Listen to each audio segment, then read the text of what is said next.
الحمد لله رب العالمين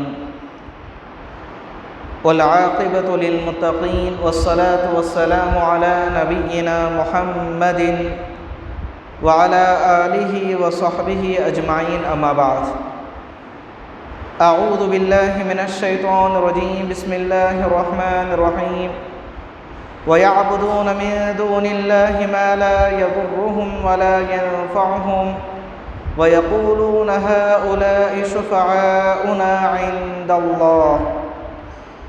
எல்லா புகழும் புகழ்ச்சியும் ஏக இறைவனாகிய அல்லாஹ் ஒருவனுக்கே.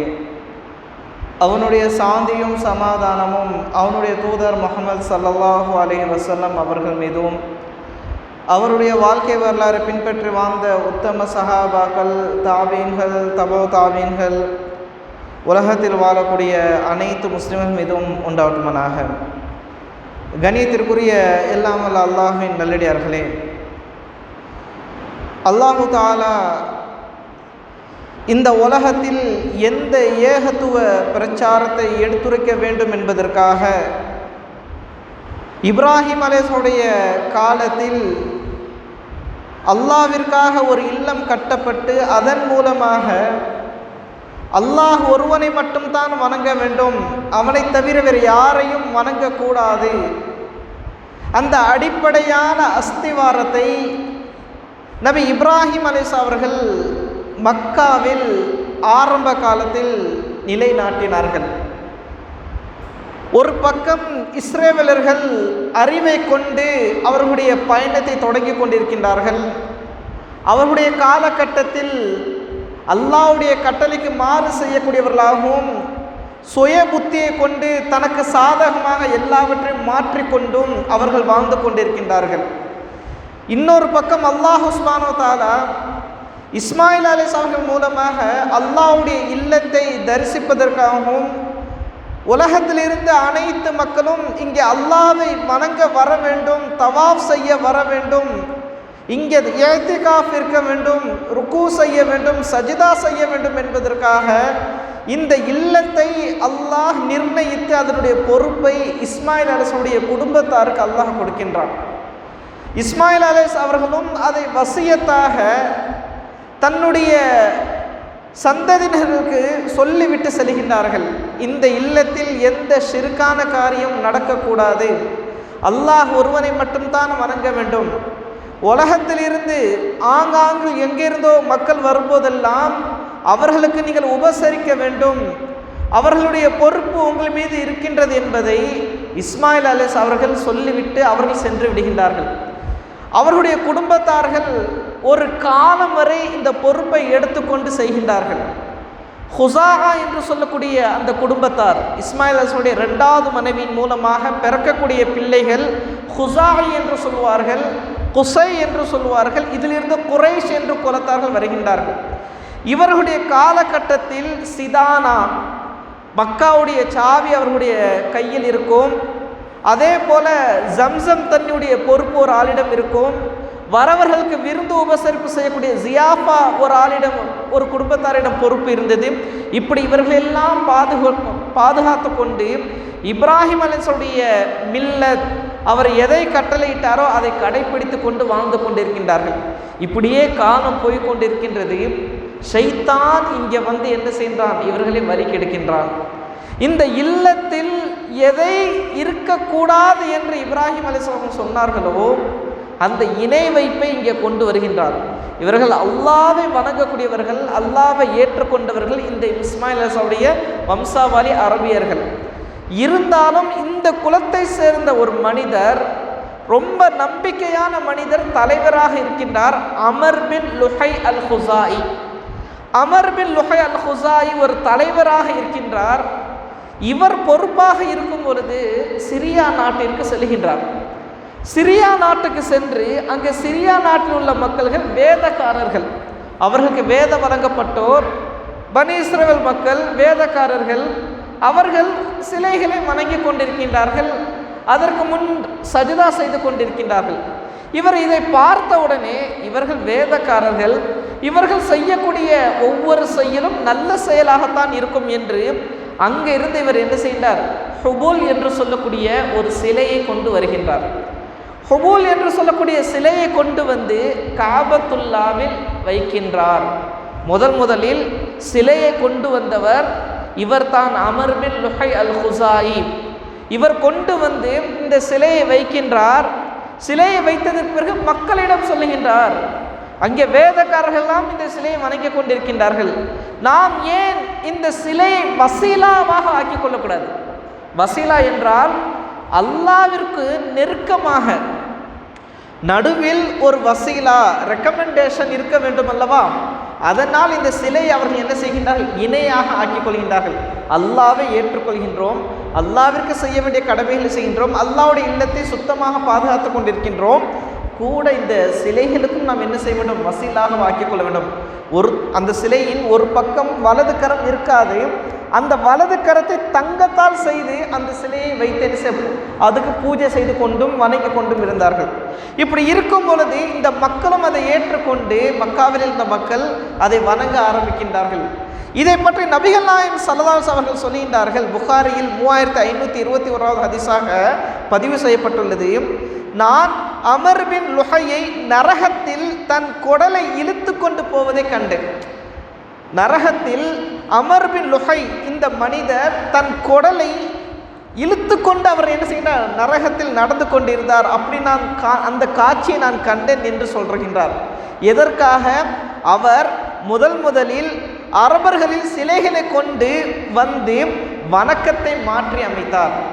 இந்த சிலை வருவதற்கு முன்னாடி அல்லாஹ் ஒருவனை மட்டும் வணங்கி கொண்டு இருந்தார்கள். இந்த மனிதர் சிலையை கொண்டு வந்ததற்காக அல்லாஹ் இந்த மனிதருக்கு நரகத்தில் இப்படிப்பட்ட ஒரு தண்டனை கொடுக்கின்றார். ஷிர்க் இங்கே இருந்து ஆரம்பமாகின்றது. இங்கே இருந்து ஷிர்க் ஆரம்பமாகின்றது. இவர்கள் இணை வைப்பாளராக மாறுகின்றார்கள். அல்லாவை வணங்குகின்றார்கள். இணை வைப்பாளர்கள் என்றால் என்ன? அல்லாவை வணங்குவார்கள், கூட அல்லாவிற்கு இணை வைத்துக் கொண்டிருப்பார்கள், பார்ட்னராக சிலைகளை வணங்கி கொண்டிருப்பார்கள். இப்படி காலம் போக போக ஒவ்வொரு குலத்தாரும் என்ன செய்கின்றார்கள்? லாத், மனாத், உஸ்ஸா இப்படிப்பட்ட சிலைகளை கொண்டு வந்து காபத்துல்லாவில் 360 சிலைகளை என்ன செய்கின்றார்கள்? அடுக்கி விடுகின்றார்கள். அதற்குன்னு ஒரு பூஜாரியை போட்டு பூஜை செய்யக்கூடியவர்களாக இருக்கின்றார்கள். இப்படி காலம் கிட்டத்தட்ட இப்படியே போய்கொண்டிருக்கின்றது. அல்லாவுடைய வணக்கம் குறைந்து, அல்லாவுடைய நினைவு கூறுவது குறைந்து, சிலைகளுக்கு முக்கியத்துவம் கொடுப்பார்கள், இருந்தாலும் அல்லாவிற்கு முக்கியத்துவம் கொடுக்கக்கூடியவர்களாக இருந்தார்கள் இந்த குறைஷியர்கள், மக்காவாசிகள். அல்லாஹ் இவர்களுக்கு இணை வைப்பாளர்கள் என்ற பெயரை அல்லாஹ் குர்ஆனில் சூட்டிவிட்டான். இவர்கள் இணை வைப்பாளர்கள். இவர்கள் என்ன செய்வார்கள்? அல்லாவிற்காக நேர்ச்சை செய்யாமல் இந்த சிலைகளிடம் நேர்ச்சை செய்வார்கள். சிலைகளுக்காக கால்நடைகளை ஒதுக்கி வைப்பது, ஆடு மாடு ஒட்டகங்களை ஒதுக்கி வைப்பது, அதற்காக பூஜை செய்வது, அந்த கால்நடைகளை அல்லாவிற்காக ஒதுக்கி வைப்பார்கள். அதை தன்னுடைய தேவைகளுக்காக எடுத்துக்கொள்வார்கள். ஆனால் சிலைகளுக்காக ஒதுக்கி வைத்த அந்த கால்நடையில் தொடமாட்டார்கள். தொட்டால் ஏதாவது நமக்கு என்ன ஆகிவிடும்? தண்டனை வந்துவிடும், ஏதாவது நடந்துவிடும் என்ற ஒரு பயம் இருந்தது. அல்லாவிற்காக ஒதுக்கி வைத்த சிலை கால்நடைகளில் எது செய்தாலும் அது ஒன்றும் ஆகாது என்ற ஒரு நம்பிக்கை இருந்தது. இப்படி இவர்கள் அல்லாவிற்கு மோசம் செய்யக்கூடியவர்களாக வாழ ஆரம்பித்து விட்டார்கள். ஒரு பக்கம் இப்படி சென்று கொண்டிருக்கின்றது. இன்னொரு பக்கம் என்ன? மூட நம்பிக்கைகளை அதிகமாக உருவாக்கி விட்டார்கள். மூட நம்பிக்கைகள் மூழ்கி விட்டார்கள். ஏனென்றால் படிக்க தெரியாத மக்கள் இவர்கள். இந்த அரபியர்கள் கல்வி அறிவு இல்லாதவர்கள், சொல்புத்தி உள்ளவர்கள், சுய புத்தி கிடையாது. இவர்கள் என்ன? படிக்க தெரியாத மக்களாக இருக்கும்பொழுது மூட நம்பிக்கைகளை ஏற்றுக்கொண்டார்கள். யாராவது ஒரு மனிதர் வேறொரு நாடில் இருந்து வியாபாரத்துக்காக மக்காவிற்கு வந்தால் அந்த மனிதர் ஏதாவது ஒரு விஷயத்தை குறி சொல்வதாக இருந்தாலும், ஜோசியம் பார்ப்பதாக இருந்தாலும் அது அப்படியே நம்பக்கூடியவர்களாக இருந்தார்கள், அதை அப்படியே ஏற்றுக்கொள்ளக்கூடியவர்களாக இருந்தார்கள். எல்லாமே செய்வார்கள். அல்லாவையும் என்ன செய்வார்கள்? நம்பிட்டு வாழ்ந்தார்கள். இப்படியே காலம் போக போக வழிகேட்டில் மூழ்கி கொண்டு கிடந்தார்கள். ஒரு பக்கம் அவர்களுடைய கலாச்சாரங்கள் மாறிவிட்டன. எந்த கொள்கையை இப்ராஹிம் நபி கொண்டு வந்தாரோ அந்த கொள்கை டோட்டலாகவே மாறிவிட்டது. ஷிர்க் அதிகமாகிவிட்டது, மூட நம்பிக்கைகள் அதிகமாகிவிட்டன, கலாச்சாரங்கள் மாறி அனாச்சாரங்கள் அதிகமாகிவிட்டன. எப்படிப்பட்ட அனாச்சாரங்கள் என்றால் அவர்கள் விபச்சாரத்தில் மூழ்கினார்கள். பயம் இல்லாமல் விபச்சாரம் செய்தார்கள். திருமண விஷயத்தில் முறையில்லாமல் திருமணம் நடத்தி கொண்டு வாழ்ந்தார்கள். ஒரு பெண்ணுக்கு பல ஆண்கள், ஒரு பெண்ணுக்கு பல கோத்திரத்தை சேர்ந்த ஆண்கள் திருமணம் முடிக்க வேண்டும், இப்படியெல்லாம் ஒரு கலாச்சாரம் இருந்தது. அதே போல பெண் பிள்ளைகளை வெறுக்க ஆரம்பித்தார்கள். பெண் பிள்ளைகளை கொலை செய்வது, மண்ணில் புதைப்பது, இப்படியெல்லாம் இந்த கலாச்சாரத்தில் மூழ்கி கிடந்தார்கள். வட்டியில் வியாபாரத்தை செய்ய ஆரம்பித்தார்கள். அதாவது வட்டியை கலந்து வியாபாரம் செய்ய ஆரம்பித்தார்கள். ஒரு பொருள் இன்று ஒரு மனிதர் வாங்குகின்றார் என்றால் அந்த பொருளை ஒரு காலத்திற்கு வட்டியாக, இன்றைய கால இஎம்ஐ என்று சொல்லப்படுகின்றது, இந்த இஎம்ஐ அன்றைய காலகட்டத்தில் நடந்தது. நான் ஒரு பொருளை தருகின்றேன், கொஞ்சம் கொஞ்சமாக கொடுக்கும் பொழுது எனக்கு வட்டியாக கொடுக்க வேண்டும். இது நடந்தது. இப்படியெல்லாம் இவர்கள் செய்து கொண்டிருக்கும் பொழுது, எல்லாமே செய்து கொண்டிருக்கும் பொழுது தான் அல்லாஹ் சுப்ஹானஹு வ தஆலா இந்த மக்களை திருத்துவதற்காக அல்லாஹ் என்ன செய்கின்றான்? நபி ஸல்லல்லாஹு அலைஹி வஸல்லம் அனுப்பி வைக்கின்றார். எந்த இடத்தில் தௌஹீத் இருக்க வேண்டும் என்று அல்லாஹ் ஆரம்பத்தில் ஆசைப்பட்டானோ, காலம் சென்றதுக்கு பிறகு ஷைத்தான் மூலமாக மாறிவிட்டது. இதை மறுபடியும் சீர்திருத்த வேண்டும் என்பதற்காகத்தான் நபிகள் நாயகம் ஸல்லல்லாஹு அலைஹி வஸல்லம் மூலமாக அல்லாஹ் இஸ்லாத்தினுடைய பிரச்சாரத்தை ஆரம்பித்தார். யோசித்து பாருங்கள், சிந்தித்து பாருங்கள். இந்த மக்காவில் சில மனிதர்கள் இப்ராஹிம் நபியுடைய கொள்கையில் வாழ்ந்தார்கள். இப்ராஹீமி என்று சொல்லி வாழ்ந்தவர்களும் இருந்தார்கள். அவர்கள் இந்த இணை வைப்பிலோ மூட நம்பிக்கையிலோ ஜோசியத்திலோ அவர்கள் இருக்க மாட்டார்கள். அவர்கள் அல்லாஹ்வை வணங்கி கொண்டு தவாஃப் செய்து கொண்டு அல்லாஹ்வை நம்பி வாழ்ந்து கொண்டவர்கள் இருந்தார்கள். அதில் நபிகள் நாயகம் ஸல்லல்லாஹு அலைஹி வஸல்லம் ஆரம்ப காலத்தில் இவர்கள் செய்யக்கூடிய இந்த அனாச்சாரங்களும் பார்த்து ஒதுங்கி விட்டார்கள். அதில் அபூ தாலிப் அவர்களும் இருந்தார்கள். வரலாற்று சொல்ல அவரும் அந்த இணை ஒதுங்கியவர்களாக இருந்தார்கள். மோசமானவர் யாராக இருந்தால் அபூ லஹப் மோசமானவனாக இருந்தார். அந்த வம்சாவளியில் அபூ லஹப் மிக மோசமானவனாக இருந்தார். அப்துல் முத்தலிப் அவர்கள் பொறுப்பாளியாக இருந்தார்கள். காபத்துல்லாவை நிர்ணயித்துக் கொண்டிருந்தார்கள், பாதுகாத்துக் கொண்டிருந்தார்கள். இப்படி இருக்கக்கூடிய இந்த காலகட்டத்தில் அல்லாஹ் என்ன செய்கிறான் பார்க்கின்றார். இந்த மக்கள் வழிகேட்டில் இருந்து கொண்டிருக்கின்றார்கள். இவர்களை திருத்துவதற்காகத்தான் அல்லாஹ் என்ன செய்கிறான்? நபிகள் நாயகம் ஸல்லல்லாஹு அலைஹி வஸல்லம் தேர்ந்தெடுத்து அவர்கள் மூலமாக பிரச்சாரத்தை ஆரம்பிக்கின்றார். இஸ்லாம் என்ற நபித்துவத்தை கொடுத்து இஸ்லாம் என்ற போர்வையில் அனைத்து மக்களையும் ஒன்று வருகின்றார். கால்நடைகள் இப்படி அப்படி எல்லாம் இருக்கக்கூடிய இந்த காலகட்டத்தில் இவர்கள் முழுக்க அல்லாஹ்வை மறந்து வாழக்கூடியவர்களாக இருந்தார்கள். யோசித்து பாருங்கள், சிந்தித்து பாருங்கள். இன்றைய காலகட்டம் எந்த ஷிர்கை ஒழிக்க வேண்டும் என்று நபிகள் நாயகம் ஸல்லல்லாஹு அலைஹி வஸல்லம் அவர்களும் அதற்கு முன்னாடி இப்ராஹிம் அலைஹிஸ்ஸலாம் அவர்களும் எந்த அஸ்திவாரத்தை போட்டார்களோ, இன்று அந்த ஷிர்கில் தான் நம்முடைய முஸ்லிம்கள் மூழ்கி கொண்டிருக்கின்றார்கள்.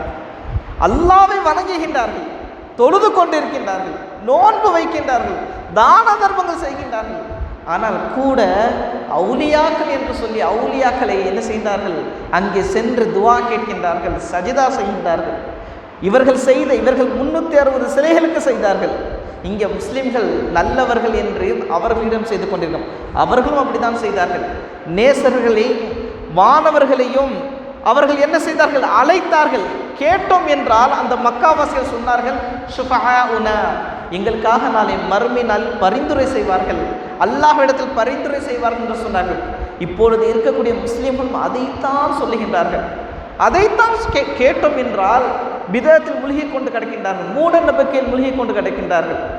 மூட நம்பிக்கையில் முஸ்லீமாக இருக்கக்கூடியவர்கள் சில வீடுகளில் பார்த்தோம் என்றால் தகடு தொங்க விட்டிருக்கும், சில வீடுகளில் தேங்காய் தொங்க விடப்பட்டிருக்கும். மூட நம்பிக்கை. இந்த மூட நம்பிக்கையில் இவர்களும் இருந்தார்கள், இந்த இணை வைப்பாளர்கள்.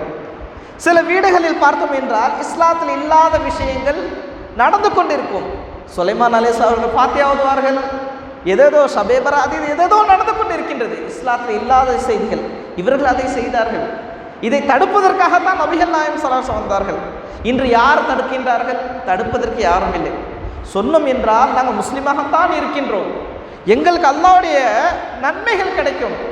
இவர்கள் எல்லாம் யார்? இவர்கள் அவுலியாக்கள், எங்களுக்காக பரிந்துரை செய்வார்கள் என்று இந்த நம்பிக்கை இந்த உலகத்தில் வாழ்ந்து கொண்டிருக்கின்றார்கள்.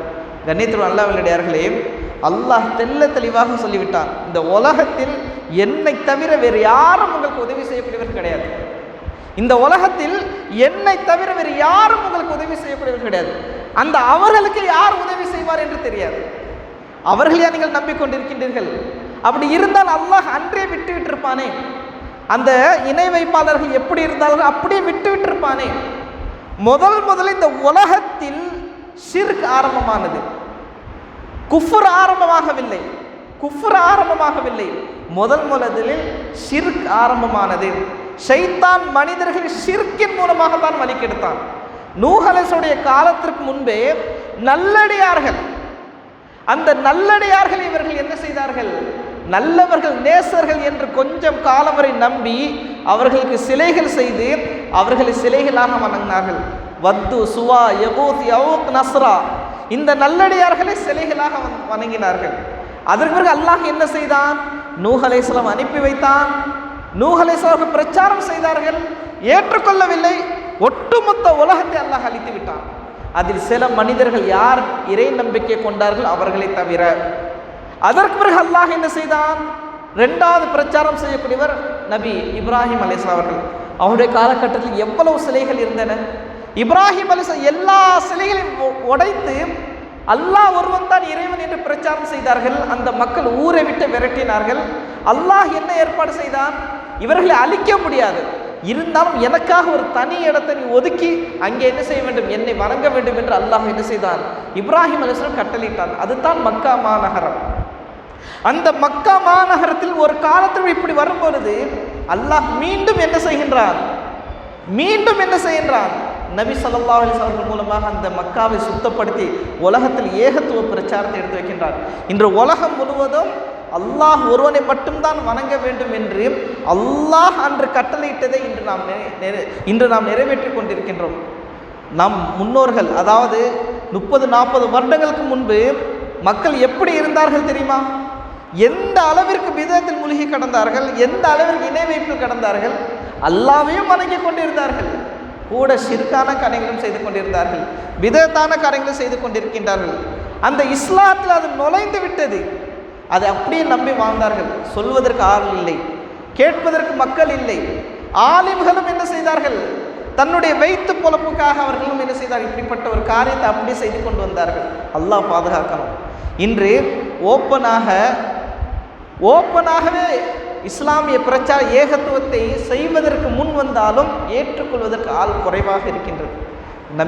நம்மை எல்லாம் அல்லாஹ் எதற்காக படைத்தான்? என்னை வணங்குவதற்காகத்தானே. இந்த பூமியில் ஹிய கலிமத்துல்லாஹி ஹியல் உலியா, கலிமத்துல்லாஹி ஹியல் உலியா, அல்லாஹ்வுடைய கலிமா, அல்லாஹ்வுடைய வார்த்தை மட்டும் உயர்ந்து இருக்க வேண்டும். அதற்காகத்தானே நாம் பாடுபட்டு கொண்டிருக்கின்றோம், அதற்காகத்தானே வாழ்ந்து கொண்டிருக்கின்றோம். ஆனால் இன்று அல்லாஹ்வை விட்டு நாம் என்னென்ன காரியங்கள் செய்து கொண்டிருக்கின்றோம்? பிதத்தான காரியங்களும் ஷிர்கான காரியங்களும் செய்து கொண்டிருக்கின்றோம். அல்லாஹ் நம் அனைவரையும் பாதுகாக்க வேண்டும். இன்று மூழ்கி கிடக்கின்றோம்.